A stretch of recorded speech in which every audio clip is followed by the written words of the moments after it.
From Pacifica, this is Democracy Now!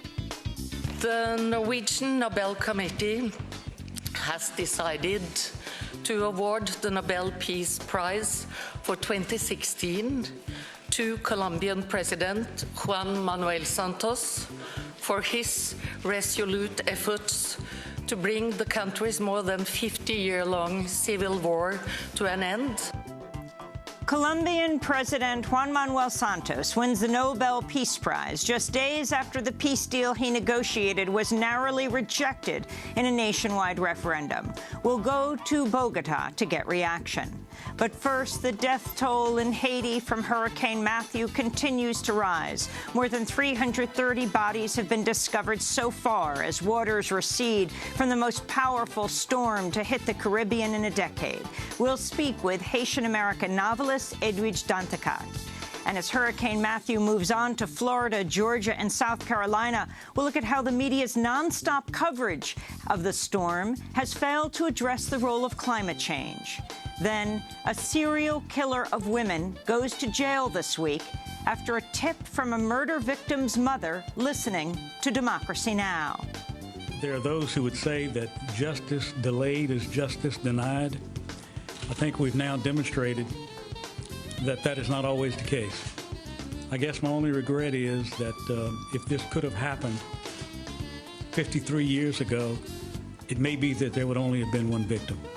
We'll speak with Jerry Mitchell, the Jackson Advocate reporter who broke the cold case, and with Mary Rose, the mother of Annette Craver-Vale, one of the murder victims. All that and more coming up. Welcome to Democracy Now!, democracynow.org, the War and Peace Report. I'm Amy Goodman. The death toll is continuing to rise in Haiti after the massive Category 4 Hurricane Matthew hit the island. More than 330 bodies have been discovered so far as the waters recede. Hurricane Matthew is the most powerful storm to hit the Caribbean in a decade.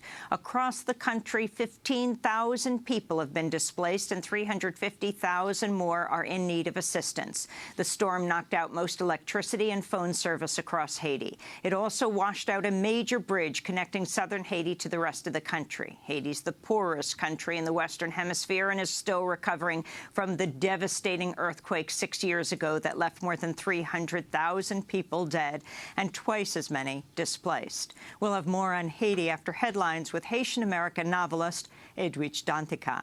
Hurricane Matthew is now bearing down on the Florida coast. The tropical storm's wind gusts of 107 miles per hour and torrential downpours have already knocked out power for 300,000 people in Florida. Meteorologists are warning of devastating storm surges. One wave 17 feet high has already been spotted off the coast near Cape Canaveral. President Obama has declared a state of emergency for Florida, Georgia, and South Carolina. Florida Governor Rick Scott has activated the 3,500 members of the National Guard. Scott also urged residents living in mandatory evacuation zones to flee, warning, quote, "This storm could kill you." More than 3 million people in Florida, Georgia, and South Carolina are under evacuation orders. We'll go to Florida for more on the latest on Hurricane Matthews later in the broadcast. Colombian President Juan Manuel Santos has been chosen to receive this year's Nobel Peace Prize for his role in pursuing a peace deal to end Colombia's 52-year-old civil war. The move comes as a surprise after Colombians narrowly rejected the peace deal just this past Sunday in a nationwide referendum. FARC leader Timoleon Jimenez did not also win the Nobel Peace Prize. The conflict between the Colombian government and the FARC began in 1964 and has claimed some 220,000 lives. More than 5 million people are estimated to have been displaced. Last year, the Colombian army was accused of a long-running scandal of extrajudicially killing unarmed civilians and then identifying them as FARC rebels in order to portray the government as winning the war against the FARC. President Santos's top military generals were accused of being implicated in the so-called false positive scandal. We'll go to Colombia for more on the Nobel Peace Prize announcement later in the broadcast. The United Nations Special Envoy for Syria, Staffan de Mistura, is warning the entirety of eastern Aleppo could be destroyed by Christmas if the ongoing bombing campaign by Russia and the Syrian government is not stopped. In a speech in Geneva, he called on Russia and the Syrian government to stop the airstrikes. In the eyes of the world and of the public opinion, are you really ready to continue this type of level of fighting using that type of weapons and de facto destroy the whole city, eastern city of Aleppo, ancient city of Aleppo, with its own 275,000 people, for the sake of eliminating 1,000 al-Nusra fighters? Staffan de Mistura also said he'd personally accompany al-Nusra fighters out of Aleppo if that would end Russia and the Syrian government's bombing campaign, which he warned could become, quote, another Srebrenica, another Rwanda, unquote. The Italian Coast Guard says it rescued a staggering 11,000 refugees trying to make the deadly crossing from Libya into Europe this week alone, amidst the greatest refugee crisis since World War II. The Coast Guard says at least 50 people died in the crossing, including 20 who reportedly suffocated in the hold of a boat. An aid worker has compared the conditions in the cargo holds of the overcrowded fishing boats used to transport refugees to those of slave ships. This is the deputy mayor of the Italian coastal town of Pozzallo. From what I know, among the victims, there was also a very unlucky pregnant woman who lost her life. I think the death of these people is to be blamed on the terrible conditions they are made to travel in. The U.S. Justice Department has launched an investigation into the Alabama prison system amidst a series of strikes by both prisoners and guards. The probe focuses on living conditions and physical and sexual abuse of prisoners. Alabama prisoners have been leaders in the organizing of the nationwide prison strike launched September 9th. On September 24th, guards at the Holman Correctional Facility in Atmore, Alabama, also went on strike, refusing to show up for evening shift amid safety concerns and overcrowding. To hear our interview with incarcerated organizer Kinetic Justice speaking from inside Holman on solitary confinement about the prison strike, go to DemocracyNow.org. President Obama's commuted the sentences of 102 federal inmates, bringing his total number of commutations to 774. Many of the 102 prisoners have been serving life sentences on drug-related charges. Their sentences will now end in October of 2018. Activists in cities across the country gathered for 2 days of action Wednesday and Thursday to support Brescia Meadows, a 15-year-old girl who allegedly killed her abusive father, Jonathan Meadows.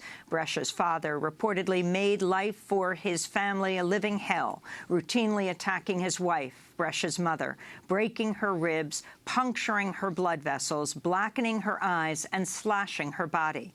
Meadows now may face life in prison. This week, activists gathered for rallies and letter-writing campaigns to support Meadows in Chicago, Boston, Los Angeles, Milwaukee, Wisconsin, Warren, Ohio, and up and down California, including Los Angeles, Davis, and Riverside. Organizers say Meadows is currently on suicide watch in jail. To see our coverage of the Brescia Meadows case, go to DemocracyNow.org.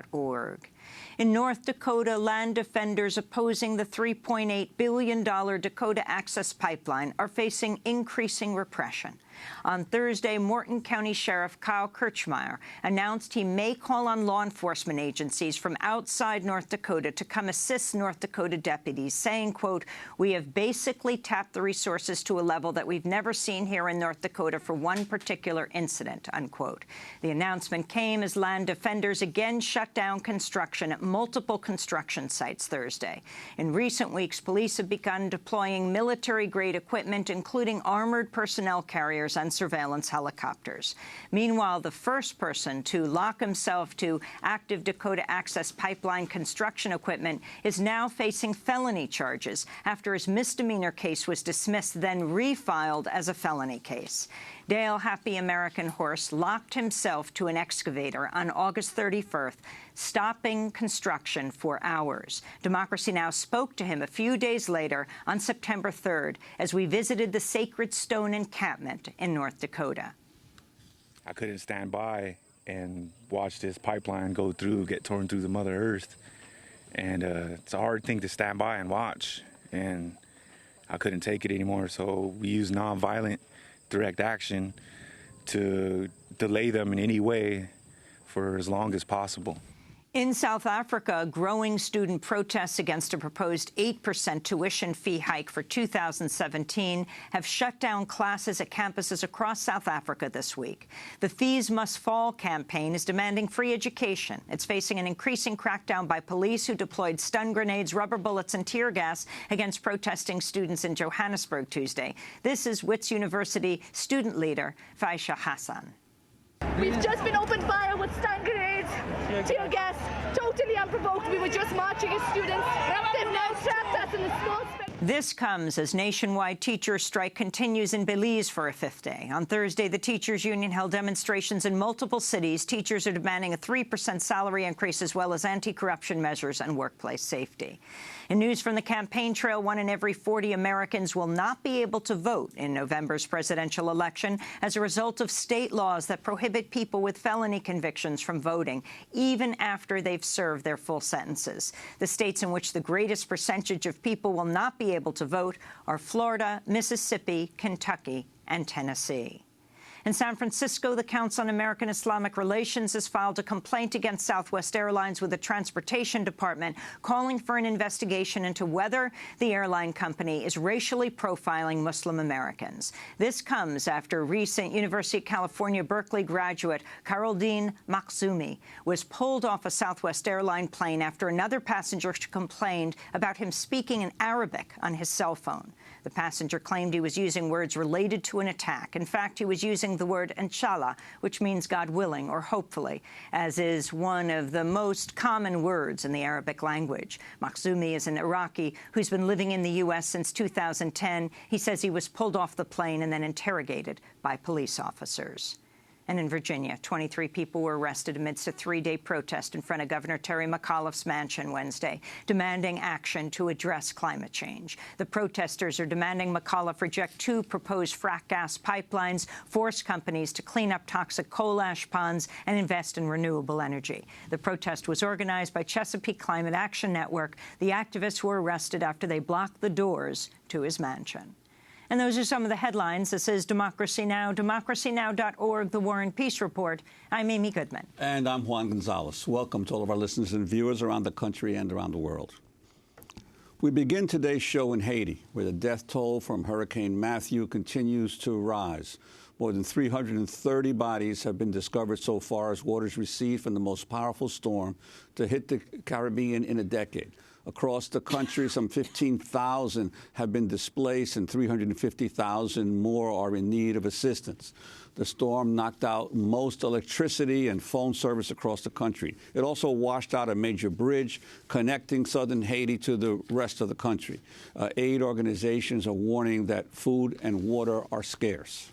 Haiti is the poorest country in the Western Hemisphere, still recovering from a devastating earthquake 6 years ago that left more than 300,000 people dead and twice as many displaced.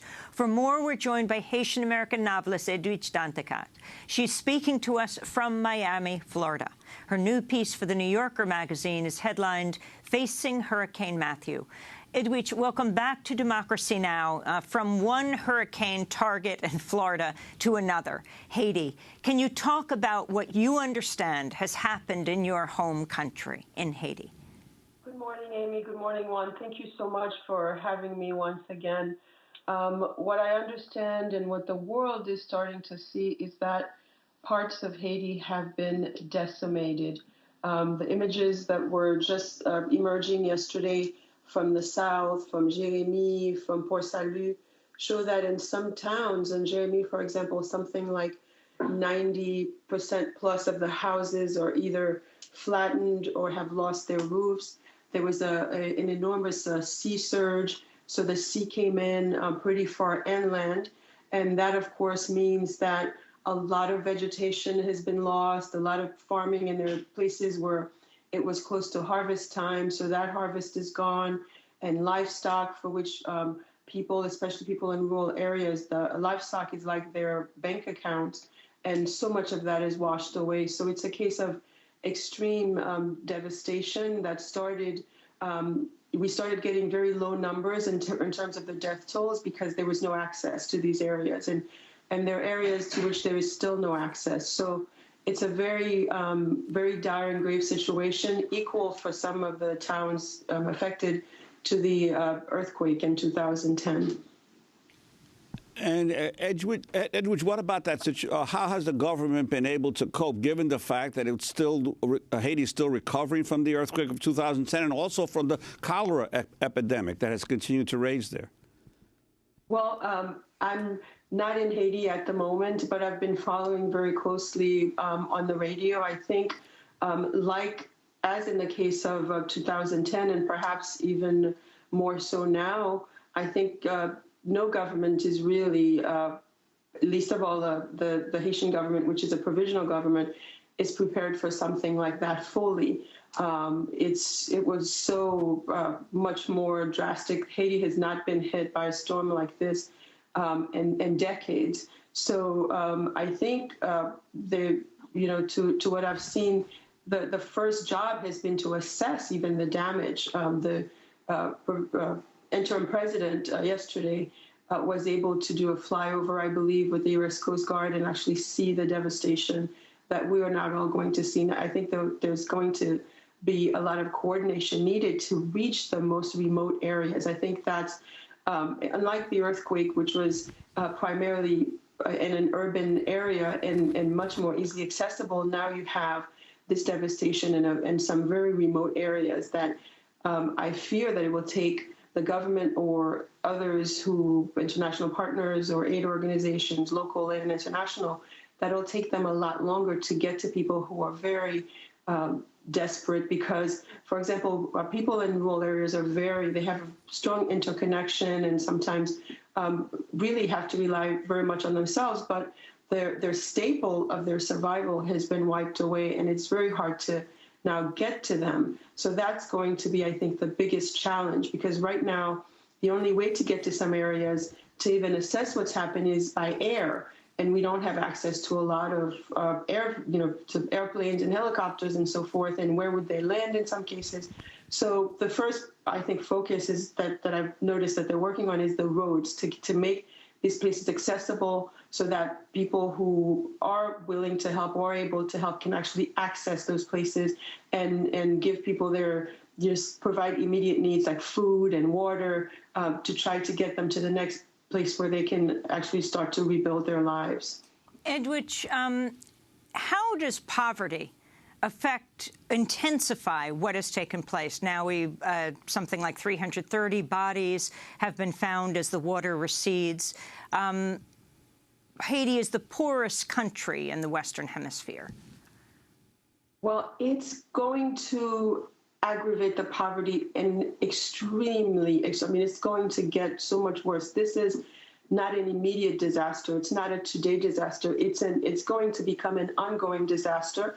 And the first thing that will be affected, certainly you will have an increase in the cholera, which has become endemic and epidemic now since it was introduced in Haiti by the UN peacekeepers, which they admitted recently. So the cholera, you will have a spike in the cholera because there's less access now to clean water. Even the water sources have been eroded by the flooding.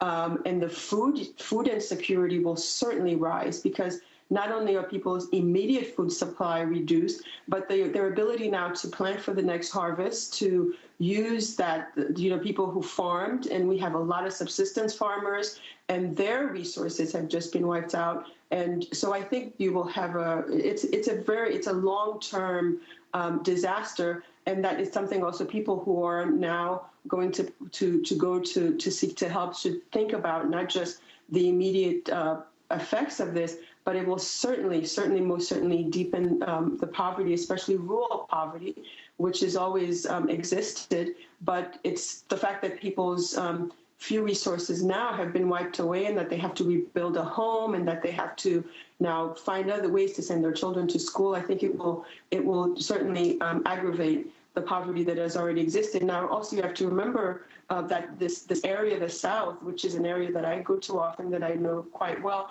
was going through a drought for quite a few years before this happened. So it's really going to compound the difficulties of people's lives.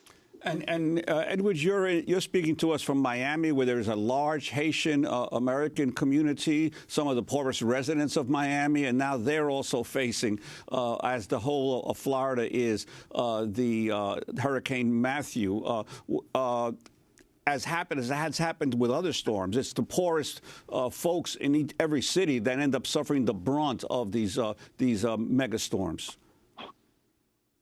Yes, which is what we're seeing in Haiti. I think people, when they talk about Haiti, sort of as all these things are directed towards us. I mean, it's what's happening in Haiti is showing also how the poorest, the developing nations, really are the ones that carry the brunt of things like climate change and all of these effects. In Florida, we were thankfully in South Florida, where there is a very large Haitian population, we were thankfully spared the hurricane here. It went from being expected to be a tropical storm to going from category 4 to 5, but thankfully it's bypassed us and it's gone up north, and it's even not as brutal as it was expected to hit up north. So we were spared here, which thankfully will allow people, and a lot of us here have family in Haiti, some family, because the South was cut off from communications that we haven't been able to reach. It's now the fact that the storm has bypassed us will allow a lot of Haitian families here to now focus a little bit easier on helping family back in Haiti and seeing what we can do for our loved ones and friends there. We're about to talk more extensively about climate change relationship with this hurricane. But I wanted to ask you, Edwidge, about the lack of discussion about climate change, so often affecting countries that have not been the source of the cause of climate change, but are so deeply affected by it, like your own Haiti. Well, absolutely. I think that discussion of climate change has to involve that aspect of it, because, and probably because these developing nations don't often have a voice at the table in this conversation of climate change, but end up being, as you said, the people who bear the brunt of it. And it's like people should see this storm as a kind of canary in the mine, because these storms are getting bigger and more frequent and having more devastating effects, and they are affecting people who are using the fewest of the world's resources, but are getting the brunt of the aftermath of these storms. But we also have to think, so goes all these, New Orleans. I thought Katrina would have taught us so much 10 years ago, but that discussion of climate change always excludes these events as sort of oddball events or once in a lifetime. But more and more we are seeing these storms, and people are actually suffering, as they are now in Haiti, as a result of climate change. We want to thank you so much for being with us. Edwidge Danticat is a Haitian-American novelist. She's speaking to us from Miami, Florida. Her new piece for The New Yorker, which we'll link to at Democracy Now!, Facing Hurricane Matthew. This is Democracy Now! When we come back, where is climate change in the discussion of this devastating hurricane that has devastated the Caribbean and now making its way up the southeast coast of the United States? Stay with us. So quick femme ti Joseph Jodi wap emmerde mwen Nom se von tablati Pou dom se von malin Ke wap pase men sou li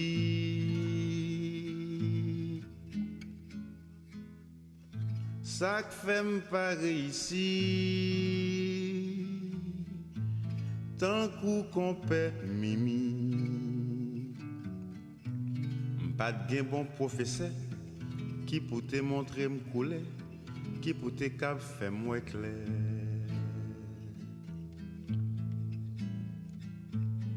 C'est une vérité ak d'indépendance nous enterré. Et c'est ça qui fait nous dans la vie n'a demandé. Si Haïti pas forêt, ou joindre tout Haïti Parfait, Haiti by Forest by Mano Charlemagne. Here on Democracy Now!, DemocracyNow.org, The War and Peace Report. I'm Amy Goodman with Juan Gonzalez. Well, Hurricane Matthew is now bearing down on the Florida coast. The tropical storm's wind gusts of 107 miles per hour and torrential downpours have already knocked out power for 300,000 people in Florida. Meteorologists are warning of devastating storm surges. One wave 17 feet high has already been spotted off the coast near Cape Canaveral. President Obama has declared a state of emergency for Florida, Georgia, and South Carolina. Florida Governor Rick Scott has activated 3,500 members of the state's National Guard. Scott also urged residents living in mandatory evacuation zones to flee, warning, quote, "This storm will kill you," unquote. More than 3 million people in Florida, Georgia, and South Carolina are under evacuation orders. To discuss how the role of climate change has been largely ignored in media coverage of Hurricane Matthew, we're joined now in our New York studio by May Boovy, Executive Director of 350 Action, the political arm of the climate organization 350.org. May, it's great to have you with us. We so often see the words extreme weather and severe weather flashing in the lower thirds of the TV screens. Where are the words climate change and global warming? You're exactly right. And Hurricane Matthew is unfortunately just the latest example of a trend where the impacts of climate change get more serious, politicians continue to have a break and say not nearly enough about it. We have unequivocal reason to know that these kinds of storms are made worse by climate change.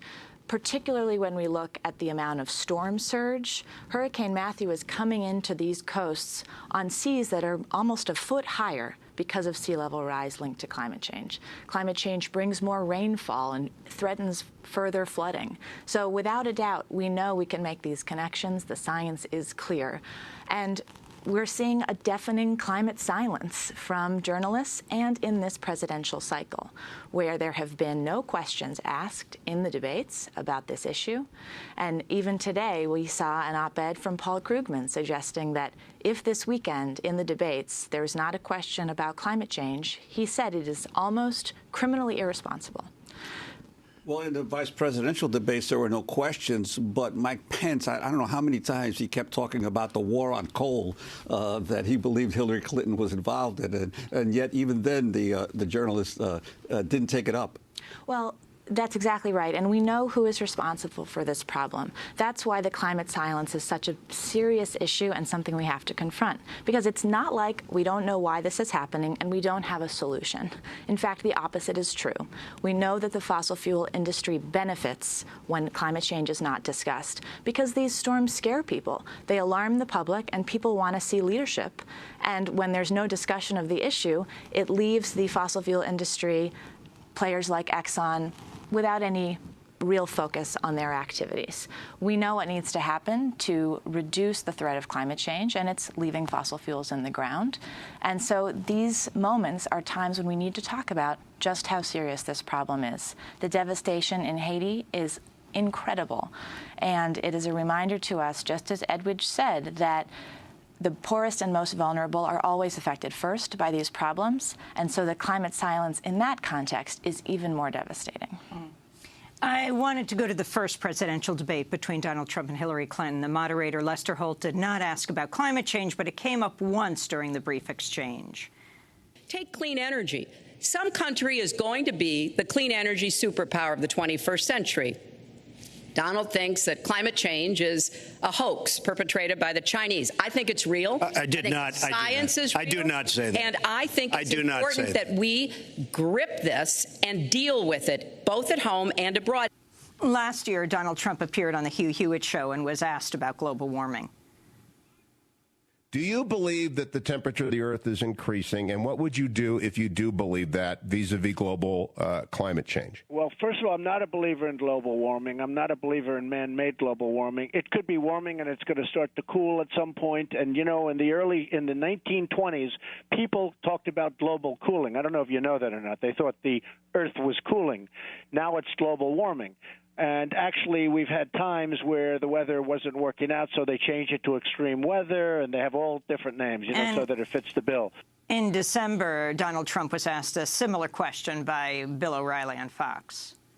Do you believe in global warming, climate change? Do you think the world's going to change for the worse because it's getting warmer? I think that there'll be little change here. It'll go up. It'll get a little cooler. It'll get a little warmer like it always has for millions of years. It'll get cooler. It'll get warmer. It's called weather. I do believe in clean. And I've received, a lot of people don't know this, I've received many environmental awards, many environmental awards for the work I do. And I believe strongly in clean water and clean air. But I don't believe that what they say, I think it's a big scam for a lot of people to make a lot of money. And in 2012, Donald Trump tweeted the concept of global warming was created by and for the Chinese in order to make U.S. manufacturing non-competitive, he said. Well, yesterday we reported on Greenpeace revealing Donald Trump has multiple financial ties to the $3.8 billion Dakota Access Pipeline, which has faced months of resistance from the Standing Rock Sioux tribe in North Dakota, as well as members of hundreds of tribes across the U.S., Canada, and Latin America.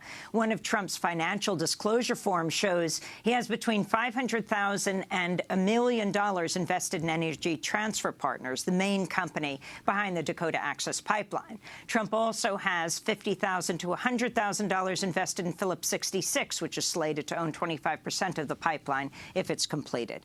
What about Donald Trump's climate denialism? We'll see what happens on Sunday if he even has to raise it, if he's even asked. Well, we might consider calling Hurricane Matthew Hurricane Donald. There's a start. Actually linking that climate denial helps lead to inaction and therefore more problems. But debate moderators have not asked Donald Trump during the primary a single question about climate, so he's been left relatively off the hook on this issue, so we have to hear from him. And if people listening want to get involved, you can Google open questions, open debates, and vote for a climate question. Right now it's ranked 6th in the order, and I think this weekend we have to hear. If the TV networks don't start making these links between climate change and extreme weather events, they will be one of the last bastions of climate denial, and that has to change. I want to ask you, Trump has vowed to undo the Paris Climate Accords if he becomes president. Can he, or what could he do to sabotage the accord if he did become president? Well, as we know, it only entered into effect a few days ago. So there's a lot of concern about what would happen if he were elected president, given what he has said. I think we have some mechanisms to stop that, but the most important thing is we have to stop that outcome from happening. Donald Trump in the White House is a disaster for the climate. It cannot be overstated. Well, let's talk about Hillary Clinton for a moment. In her own words on fracking from March during a debate with Bernie Sanders. You know, I don't support it when any locality or any state is against it, number one. I don't support it when the release of methane or contamination of water is present. I don't support it, number three, unless we can require that anybody who fracks has to tell us exactly what chemicals they are using. So by the time we get through all of my conditions, I do not think there will be many places in America where fracking will continue to take place. And I think that's the best approach, because right now there are places where fracking is going on that are not sufficiently regulated. So first, we've got to regulate everything that is currently underway, and we have to have a system in place that prevents further fracking unless conditions like the ones that I just mentioned are met. Senator Sanders, my answer is a lot shorter. No, I do not support fracking.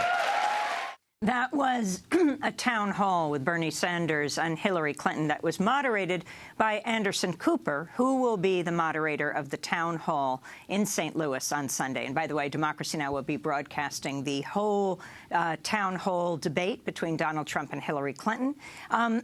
But we will expand the debate. After each question is put to Hillary Clinton and Donald Trump, we will put the same question to Green Party presidential candidate Jill Stein. Breaking the sound barrier. We'll also have a roundtable discussion. That is 8 Eastern Standard Time to 11:30 on Sunday night. But let me ask you that question about fracking and Hillary Clinton. We know that to prevent the worst effects of climate change, there can be no fracking. In fact, a new report that just came out from Oil Change International makes it abundantly clear, no more pipelines, no more mines, no more fracking. So there is no question that we are going to push whoever is elected on this issue. And DAPL, the Dakota Access Pipeline. In the midst of this debate, we see lockdown after lockdown. Now the sheriff of North Dakota in the area where the encampments are of thousands of people is calling in law enforcement, possibly from other states. This is a fight of historic proportion, and I want to thank you in particular for highlighting it. I think what we're seeing on the ground in the Dakotas is a sign that the movement to keep fossil fuels in the ground is stronger all the time. Moreover, the story of the historic unity among these tribes has inspired people all around the world. We're going to continue to support their fight as much as we can, and we hope everyone listening will do everything they can as well. And one quick question about fracking. There are obviously big battles here in the United States, but what's happening abroad in terms of fracking, which is too much. They're starting to frack in the Amazon, but the good news is 180 municipalities have banned fracking in Brazil. There's fracking throughout Europe, and there's fracking in North Africa. And for the next climate conference of the UN happening in Morocco later this month, fracking will be a major issue. We'll be profiling there as well. So there's a lot of investment in fracking. Of course, you can see Exxon's footprints all over that. But equally impressive are the groups that are standing up to fight fracking, just like they have in New York, where a moratorium was declared. And Democracy Now! Will be in Marrakesh for the UN Climate Summit. It starts the week of the election and then goes for another week. May Bouvi, thanks so much for being with us, Executive Director of 350 Action, the political arm of the climate organization 350.org. When we come back from break, a cold case is solved. A serial killer of women. The solution started with a tip from a woman who was listening to Democracy Now! When she made a call to a Mississippi reporter. Stay with us.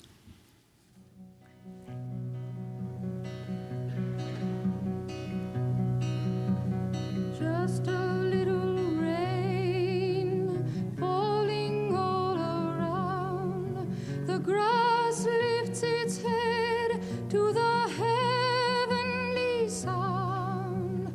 Just a little rain, just a little rain. What have they done to the rain?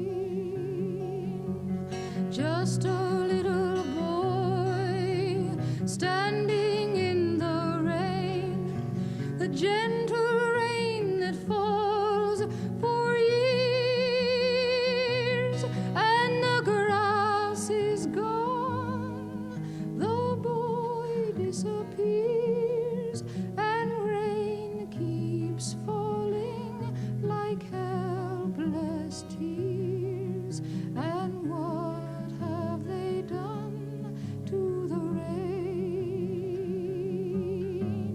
just a little breeze out of the sky. The leaves nod their heads as the breeze blows by. Just a little breeze with some smoke in its eye. What have they done to the rain? Just a What Have They Done to the Rain by Joan Baez. This is Democracy Now!, DemocracyNow.org, The War and Peace Report. I'm Amy Goodman with Juan Gonzalez. We turn now to what's been described as the oldest prosecution of a serial killer suspect in U.S. history. Late last month, 77-year-old Felix Vale was sentenced to life in prison for killing his first wife, Mary Horton Vale, who died on a fishing trip in 1962 with Vale. 11 years after Mary died, Felix's new wife, Sharon Hensley, mysteriously disappeared. Then 11 years later, in 1984, Felix's new wife, Annette Craver Vale, disappeared. She was just 17 years old. Sharon and Annette were never heard from again. All three women were last seen with Felix Vale, but Felix was never charged in any of the cases. But that changed after the Mississippi Clarion Ledger ran a multi-part series re-examining the life sentences and disappearances. And Democracy Now! Plays a small part in this story. The lead reporter on the series was the prize-winning investigative reporter Jerry Mitchell, who spent decades investigating cold cases, mostly civil rights killings. He's appeared on Democracy Now! Many times in the past, including one appearance in 2010, when he discussed the 1964 murders of civil rights workers James Chaney, Andrew Goodman, and Michael Schwerner in Neshoba County. Every day there seems to be another case that resurfaces around the country. I mean, not just in Mississippi, but around the entire country. And so that's why it's important. There needs to be accounting. There needs to be some attempt to come back and document each one of these cases, who was killed and what the circumstances were, even if justice can't be brought in these cases, because it's very important. That was Jerry Mitchell on Democracy Now! 6 years ago. Shortly after that program, Mitchell got a call from a woman named Mary Rose, who heard the interview. She was in Massachusetts. She wanted his help in investigating the death of her daughter, Annette Craver Vale, the 17-year-old third wife of Felix Vale, who she disappeared in 1984. She asked Mitchell, would you be interested in writing about a serial killer living in Mississippi? Mitchell soon began investigating the case. Well, 6 years later, it's no longer a cold case. Vale was arrested in 2013 based on a tip given by Mitchell. In August, Vale was convicted of murdering his first wife. Authorities also now say they believe Felix also murdered Annette and Sharon, but no charges have been filed. Today, we're again joined by Jerry Mitchell of the Jackson Advocate in Mississippi, as well as Mary Rose, Annette Craver Vale's mother. We welcome you both to Democracy Now! So, Annette Craver, Mary Rose, can you describe when you first got in touch with Jerry Mitchell, what you knew at the time and what this week means to you with Vale going to jail? What I knew at the time, and by the way, hello, Amy, and good morning, and thank you so much for all that you do. When I contacted Jerry Mitchell, after hearing him on your program, I knew that there were two other women who were last seen with Felix Vale. And one of them had supposedly drowned, and the other had also disappeared, like my daughter. And so I told him that, and he asked for more information, which I sent him. And what was your other question? And talk about what happened this week. The fact that Vale has now gone to jail, though not for the killing of your daughter. Right. Well, I feel even though he was only convicted for the death of Mary Horton Vale, because her body was found, and my daughter and Sharon Hensley's bodies have never been found. I feel that justice has been done for all three women. He only has one lifetime to spend in prison, and it's been a long time coming, but I feel that justice has been done for all three women. And Jerry Mitchell, I wanted to ask you, once you got the tip, did you immediately start investigating this story, and once you did start, what was it that really turned the case for you in terms of a cold case? Well, we had continuing conversations in May of 2012. Mary Rose came down to Mississippi. She said she wanted to confront Felix Vale, and I told her, well, I want to go with you, and so we literally went out to where he lived in a very remote part of Mississippi, went out with her. She knocked on the trailer. He didn't answer. But there was another trailer that was kind of storm damaged. And she walked over to that trailer, and the back window was missing. So she crawled in and opened the front door, and so I could see in, and started rummaging around. And she threw out a machete, and it like clanked on the floor. And then another machete, and then another machete, and then another machete, and then all these swords. And that was kind of the beginning of it. It was wild. It was like, what have I gotten myself into? And so that kind of began the journey. And I did the piece that ran about 9,000 words in November of 2012 in Felixville. Ended up being arrested 7 months later. But Mary had saved all these documents, and really, the case would not have happened if Mary, she really became an investigator herself and collected all these documents on all these women, and that really helped form the basis of the case. The disappearances were allowed into evidence in this case, so it really was an important part of the case. I want to turn to a clip from the USA Today mini-documentary Gone, which accompanies your newspaper series in the Clarion Ledger. This is Mary Horton Vale's brother, Bill Horton, followed by fisherman Hubert Hooper, who knew of the murder. Jerry Mitchell then explains the autopsy results. Our television viewers will see the pictures of Mary Horton Vale after she was pulled from the river. We know they were out in the boat, and she, according to him, had a flashlight and said, "Watch out, there's a stump," and he jerked to avoid it, and she fell out. And he implied that she may have hit her head on a stump.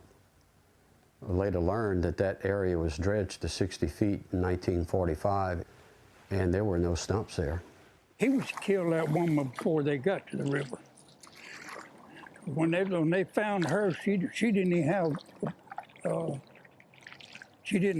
water in her lungs. She didn't drown.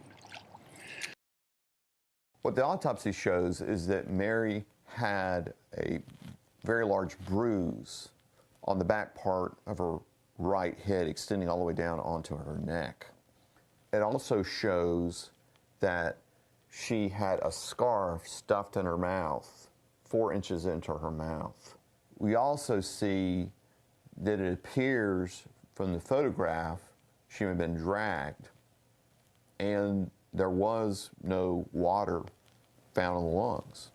That was a clip from Gone, the mini-documentary that accompanies Jerry Mitchell's newspaper series in the Clarion Ledger. That was Mary Horton Vale's brother, Bill Horton, followed by the fisherman Hubert Hooper, who knew of the murder. I want to go to a second part. This is Billy Vale, who was the only son of Mary Horton Vale and Felix Vale. Felix had taken Billy with him to California, where he lived with Sharon Hensley. This is Billy recalling a conversation he overheard his father having with Sharon. My father thought I was outside playing and overheard him just sobbing, which caught my attention, and he told her that he had murdered my mother.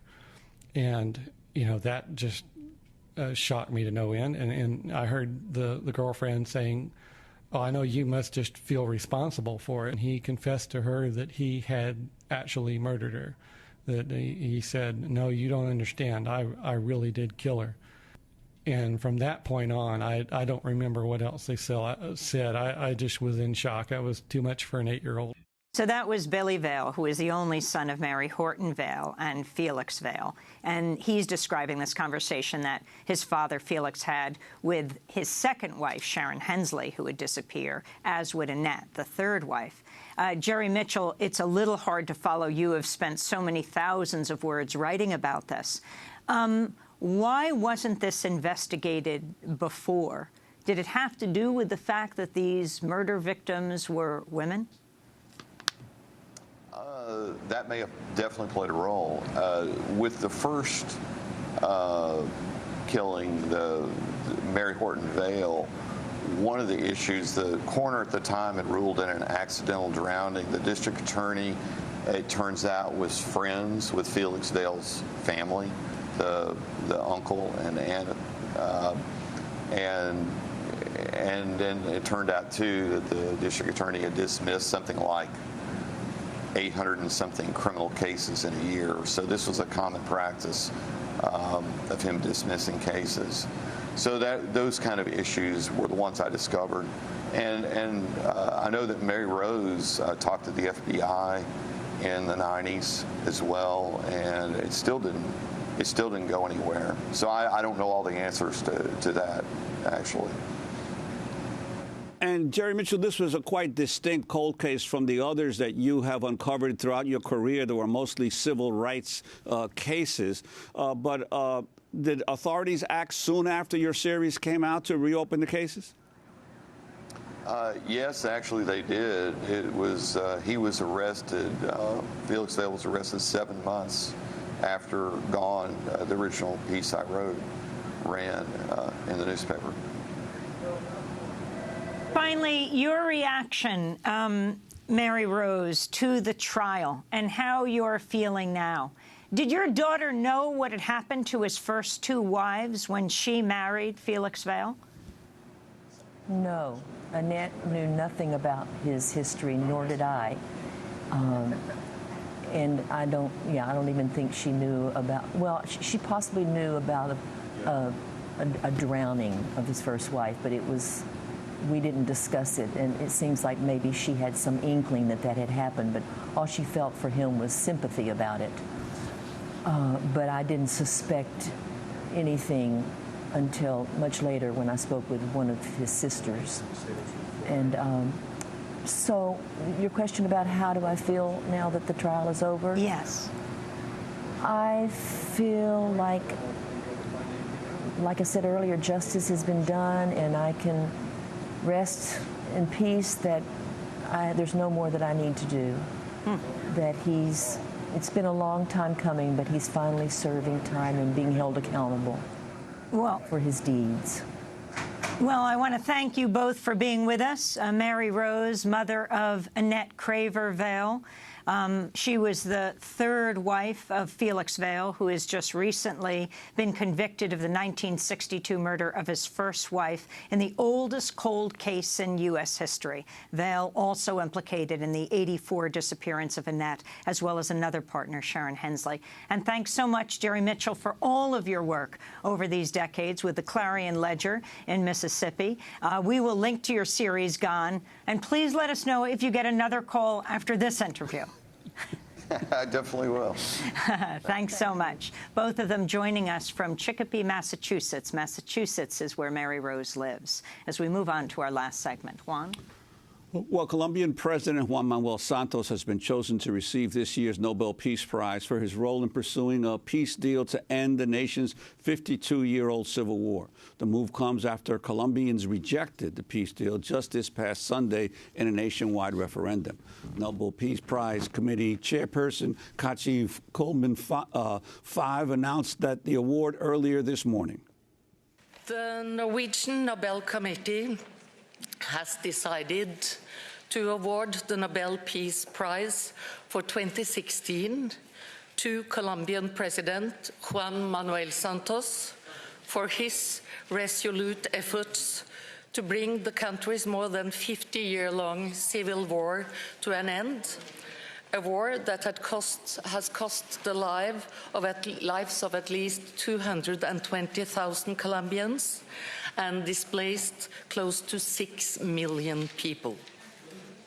The award should also be seen as a tribute to the Colombian people who, despite great hardships and abuses, have not given up hope of a just peace, and to all the parties who have contributed to this peace process. This tribute is paid not least to the representatives of the countless victims of the civil war. That was the Nobel Peace Prize Committee announcing this morning that this year's award goes to Colombian President Juan Manuel Santos for his role in pursuing a peace deal to end the nation's 52-year-old civil war. The conflict began in '64, has claimed 220,000 lives. More than 5 million people have been estimated to have been displaced. Comenfav was asked whether the Nobel Committee considered including the leader of the FARC rebel group in the award. She refused to comment on the selection process. For more, we go to Bogota, Colombia, where we're joined by Daniel Garcia Peña. He was Colombia's High Commissioner for Peace from 1995 to 1998, a professor of political science at the National University in Bogota. Professor Garcia Peña is also founder of the organization Planeta Paz, or Planet Peace, dedicated to building grassroots participation in the Colombian peace process. We welcome you back to Democracy Now! Your response to the award to President Santos. Well, in the first place, I think that it's very welcome news. It highlights the fact that the Colombian peace process has had much more support in the international community than it has had here in Colombia. And I think the hope is that this award will help motivate not only President Santos, that has been committed to this process, but all of the parties involved, so that the process can continue despite the negative vote of the referendum. And where does Colombia go from here after the rejection of the peace process in terms of the potential resumption of hostilities? Well, the good news is that all the parties, even those that have voted for the no, including ex-President Uribe, have stated that they do not want a return to the war. The ceasefire that was agreed upon has been continued, and talks began a few days ago between the ex-president Uribe and those that supported the no in the referendum with President Santos and the negotiating team to see what they can figure out to move the process forward. There is still no clear indication of how that can take place, of what the specific actions can be taken. But I think that the first reaction on all parties, that we look for solutions to move forward, is positive, and the reaction of the Colombian people has also been very important. There was a huge marches in Bogota and throughout Colombia yesterday, the day before yesterday, that demanded that the process continue. So we all hope that this news of the Nobel Peace Prize can help to move things in the right direction. And in about a minute that we have left, your reaction to President Santos receiving the award, but not the leader of the FARC? Well, I was a bit surprised. I think that there's no doubt that President Santos has had a huge role. His perseverance, his dedication is very important and merits the recognition. But I also think that it's important to recognize the decision on the part of the FARC. Their role in all of this has been very, very important from the beginning. And their reaction, in fact, to the defeat of the referendum has also, in my view, been very important. They've stated over and over again that they do not want to return to war, that they are committed to peace. So I think it would have been better, in my view, if the award had been granted to both President Santos and to Rodrigo Londoño, the head of the FARC. And finally, less than half of the population voted. What was it, maybe 40%? What is your sense if more people had been involved? Well, it's hard to say, but I think that there's very specific issues that you can look at. The fact is that the Hurricane Matthew that is now hitting the coast of the United States was just beginning in the Caribbean, and the day of the vote, the whole northern coast of Colombia was swamped by rain, and so the voter turnout was the lowest precisely on the Atlantic coast.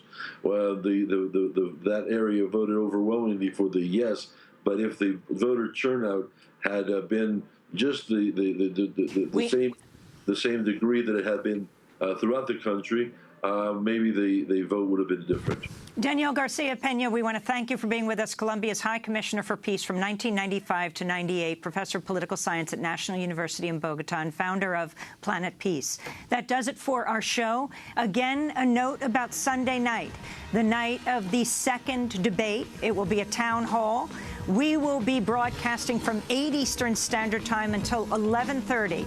A roundtable discussion, then we'll break the sound barrier by having Jill Stein answer the same questions put to the major party candidates. I'm Amy Goodman with Juan Gonzalez. Thanks for joining us.